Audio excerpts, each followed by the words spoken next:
Hello friends, आज के video में हम डिस्कस करते हैं रोल ऑफ इन्वेस्टिगेटर। इन्वेस्टिगेटर का रोल क्या होता है? Establishing the chain of command. The investigator in charge of the scene should ensure that everyone else is aware of the chain of command and that important decisions are filtered through him और her. Computers and related equipment should not be removed without senior investigator instructions. So chain of command means what? Decision कौन लेने वाला है and delegation of authority क्या है, वो properly every person को पता होना चाहिए। जो भी इन्वेस्टिगेशन प्रोसेस में इन्वॉल्व है उनको चेन ऑफ कस्टडी पता होनी चाहिए। क्या डिसीजंस हो रहे हैं, इंपॉर्टेंट डिसीजंस, वो सबको पता होने चाहिए। और जो भी कंप्यूटर्स या रिलेटेड इक्विपमेंट्स है क्राइम से रिलेटेड, वो सीनियर इन्वेस्टिगेटर के परमिशन के बिना उसको शट डाउन नहीं करना है या रिमूव नहीं करना है। So this is about the establishing the chain of command. So ये काम होता है इन्वेस्टिगेटर का। उसके बाद में क्राइम सीन का सर्च कैसे करते हैं? Conducting the crime scene search. Investigator should direct the search of the crime scene which may be carried out by investigator or by other officers. If the search warrant allows, officers should look for all computer hardware, software, manuals and written notes and logs related to the operation of the computer. So crime scene का search कौन से direction में करना है ये investigator को पता होना चाहिए। उसके बाद में सर्च करने के लिए सबसे पहले सर्च वारंट होना चाहिए। सर्च वारंट है तो ही आप लीगली सर्च कर सकते हो। और सर्च करने के लिए कौन से चीजों को सर्च करना है, जैसे कि computer hardware, computer software, manuals, return notes, इस सभी की सर्च के लिए प्रॉपर लीगल परमिशन होनी चाहिए, सर्च वारंट होना चाहिए। Then only you can proceed to search the items to investigate the crime. Then next point is maintaining integrity of the evidence. Investigator should continue to protect the evidence as preparations are made to preserve volatile evidence, duplicate disk and properly shut down the system. So जो भी evidence मिला है उसको properly save करना, उसको protect करना, ये भी इम्पोर्टेंट टास्क है। उसके लिए जो भी डेटा मिला है उसका डिस्क इमेजिंग करना होता है, दैट इज डिस्क डुप्लीकेटिंग करना होता है। ओरिजिनल डेटा को दूसरे कोई हार्ड डिस्क पे कॉपी करना होता है और फिर based on the investigations done on that data final decision will be made. This is about maintaining integrity of the evidence. अभी हम नेक्स्ट पॉइंट डिस्कस करते हैं, role of crime scene technicians. So crime scene technicians का role क्या होता है? Preserving volatile evidence and duplicating disk. सबसे पहले तो वोलाटाइल एविडेंस को प्रिजर्व करना और डिस्क को डुप्लीकेटिंग करना, दैट इज उसको कॉपी करना। Then next is shutting down the system for transport. So जो क्राइम सीन टेक्नीशियंस होते हैं वो उनकी जो लैब्स होती है वहां पे क्राइम सीन को इन्वेस्टिगेट करते हैं, डेटा को एनालाइज करते हैं to find out the result. तो उसके लिए वो एविडेंस को एक प्लेस से दूसरे प्लेस पे ट्रांसफर करना, that is to the lab they will transfer the evidence. तो इसको कैसे करना है, सिस्टम को कैसे प्रॉपरली शट डाउन करना है, वो डिसाइड करते हैं क्राइम सीन टेक्नीशियंस। उसके बाद में एविडेंस को टैग एंड लॉक करना, ये काम होता है क्राइम सीन टेक्नीशियंस का। उसको प्रॉपरली पैक करना, प्रॉपरली ट्रांसपोर्ट करना so that it should not be damaged. वो हीट से डैमेज हो सकता है या फिर अदर कोई इंसिडेंट्स की वजह से डैमेज हो सकता है, तो उसको सेफली एक जगह से लैब्स तक ले जाना, that will be a role of crime scene technicians.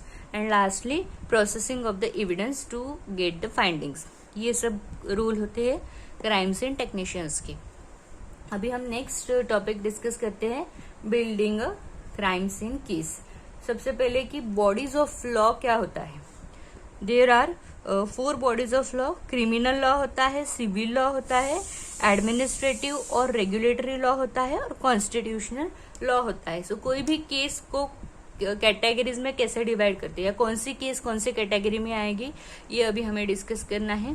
Criminal law, when we hear or use the term illegal we generally think of violation of a criminal law.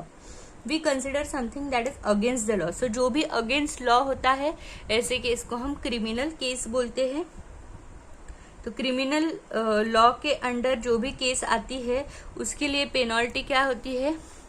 Warning citation. एक तो warning citation मिलेगी आपको कि you are doing wrong thing, do it correctly, otherwise a case will be filed against you. Then citation that imposes fine. So अगर आपने कुछ against law किया है तो उस पर फाइन हो सकता है। देन कम्युनिटी सर्विस, आपको कम्युनिटी के लिए सर्विस प्रोवाइड करनी पड़ेगी, या फिर probation that is suspension by government for some period. तो आपको अगर गवर्नमेंट के अगेंस्ट आपने कुछ काम किया है तो आपको वो रूल से कुछ पीरियड के लिए आपको सस्पेंड किया जा सकता है through government. Then next is confinement in jail for some limited period. So jail हो सकती है फॉर लिमिटेड पीरियड या फिर कन्फाइनमेंट इन प्रिजन। सो ये based on the severity of the crime, few days to life तक आपको prison हो सकता है, दैट इज क्रिमिनल को प्रिजनिंग हो सकता है। एंड लास्ट केस है death penalty. So this is about the criminal law. अभी सिविल लॉ क्या होता है? The objective of civil law is to settle disagreements between persons और entities.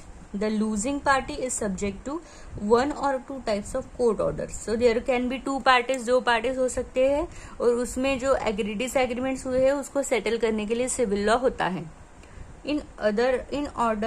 An order requiring that the respondent pay monetary damages which include compensatory damages for the actual and anticipated losses suffered by both tangible and intangible damages। जैसे दो parties में कुछ dispute हुआ है और उसको resolve करने के बाद में अगर एक पार्टी गिल्टी फील होती है तो वो पार्टी को एक तो मॉनेटरी डैमेजेस देने हैं या फिर इंटेंजिबल या टेंजिबल डैमेजेस जो होते हैं वो पे करने पड़ते हैं to the other party.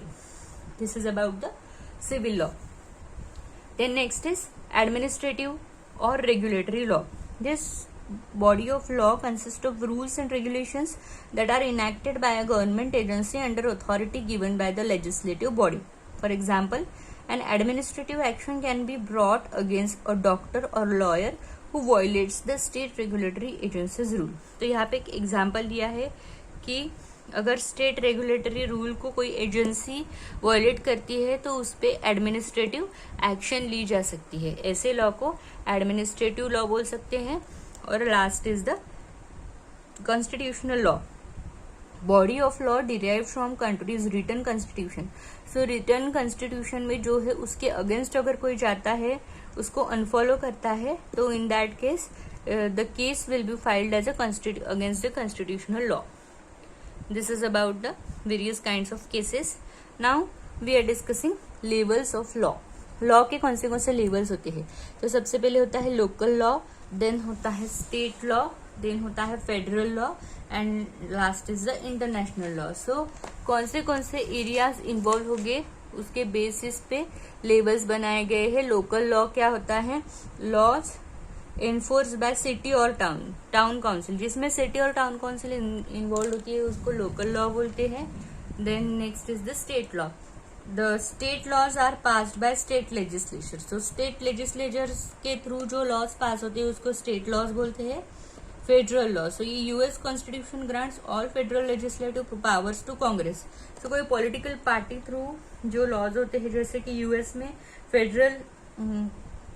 US Constitution grants federal legislative powers to Congress, which consist of two branches, the Senate and the House of Representatives. So ऐसे लॉज को फेडरल लॉज बोलते हैं। और इंटरनेशनल लॉज, सो जो कुछ कंट्रीज के लिए limited होते हैं ऐसे लॉज को इंटरनेशनल लॉज होते हैं। जिसमें मल्टीपल कंट्रीज इन्वॉल्व होती है, that will be the international laws. So ये हो गए लेवल्स ऑफ लॉज। अभी हम डिस्कस करते हैं level of culpability. Level of culpability means the act of killing a person by running over him with a motor vehicle. तो इसमें mental state को हम डिस्कस करते हैं कि कौन से इंटेंशन से पर्सन ने क्राइम किया है। तो एक सिंपल एग्जांपल यहाँ पे लिया है कि एक पर्सन दूसरे पर्सन पे मोटर व्हीकल रन करता है, तो उसके रीजंस क्या हो सकते हैं? एक तो ये इंटेंशनली हो सकता है, नोइंगली हो सकता है, रेकलेसनेस हो सकता है, या फिर निग्लिजेंट बिहेवियर से हो सकता है। तो इंटेंशनल क्या होगा कि if someone intentionally runs car over one he has long wish dead. तो एक पर्सन को ऐसा लगता है कि ये पर्सन को डेथ पेनल्टी देनी है या if he thinks the person should dead, in that case he will intentionally run the car over the other person. So ऐसे मेंटालिटी को हम इंटेंशनल क्राइम बोलते हैं. knowingly, if someone knowingly runs over other, it will be a knowing it, we can say that the crime is done knowingly. Then recklessness, if a person is driving much too fast for conditions, breezing through stop signs and paying no attention to the road, the mental state of the person is reckless. So person को पता है यहाँ पे accident हो सकता है, still he is running through the road, in that case it will be a recklessness. And last one is the negligent behavior, knowing that brakes of car are not properly working and still running car is negligent state of mind. So ऐसे state of mind को negligent बोल सकते हैं कि पता है car के breaks properly work नहीं कर रहे हैं और एक्सीडेंट हो सकता है. in that case it will be a negligent state of mind.